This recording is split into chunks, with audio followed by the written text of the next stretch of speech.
Subscribe કરો અમારી news ચેનલને અને બેલ આઇકોન ક્લિક કરવાનું ભૂલતા નહીં. સલમાન ખાનની ફર્મના નામે 15 કરોડ રૂપિયાની માંગણી, જલપુરી કંપનીએ નોંધાવી ફરિયાદ. સલમાન ખાનની ફર્મના નામે 15 કરોડ રૂપિયાની માંગણી કરવામાં આવી છે.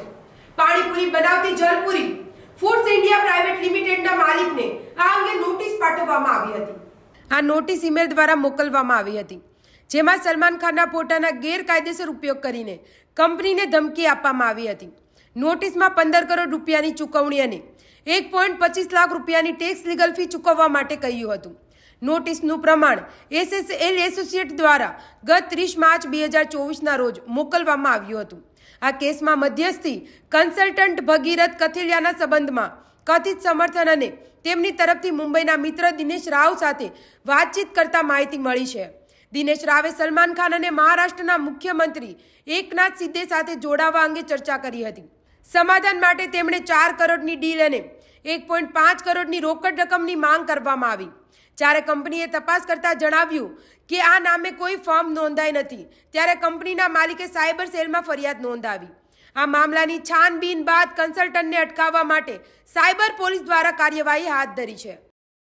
સાયબર ક્રાઇમ સેલ સુરત શહેર ખાતે પાછલા મહિનાઓમાં એક ફરિયાદ આવેલ હતી.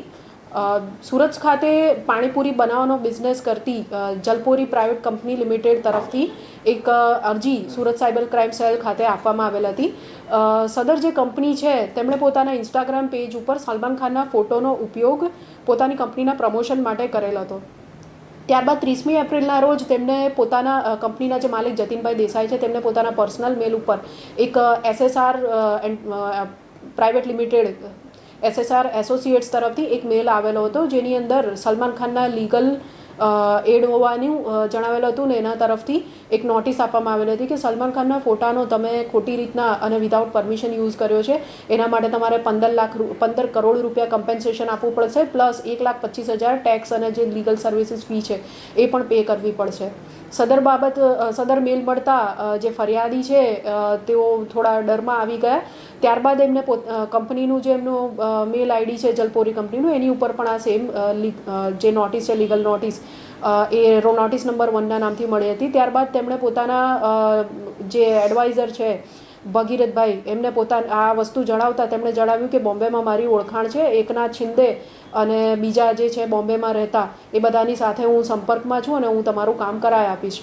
ત્યારબાદ થોડા દિવસો પછી આ વ્યક્તિએ જે જતીનભાઈ દેસાઈની મુલાકાત કરીને કહ્યું કે હવે મારે બોમ્બે વાત થઈ ગઈ છે, જો તમે લીગલ વેમાં કામ કરવા માંગતા હોય તો 15 કરોડ રૂપિયા ટેક્સ ભરવું, જે ફીસ છે ભરવી જ પડશે, અને જો તમે આ અનઓફિશિયલી કરવા માંગતા હોય બટ બારોબાર એકાઉન્ટમાં પૈસા આપવા માંગતા હોય તો 5 કરોડ રૂપિયા, અને જો તમે કેશમાં આપવા ઈચ્છતા હોય તો 1.5 કરોડ રૂપિયા તમારે, અને પ્લસ ટેક્સીસ કે જે ફી હોય એ આપવી પડશે.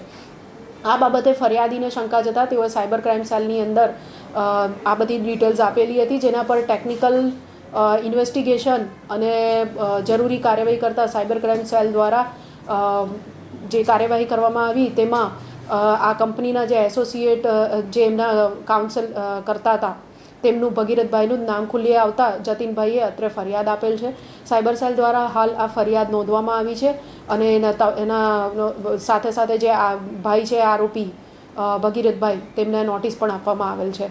સાયબર સેલ દ્વારા આગળની કાર્યવાહી ચાલુ છે. જમના ન્યૂઝ સુરત.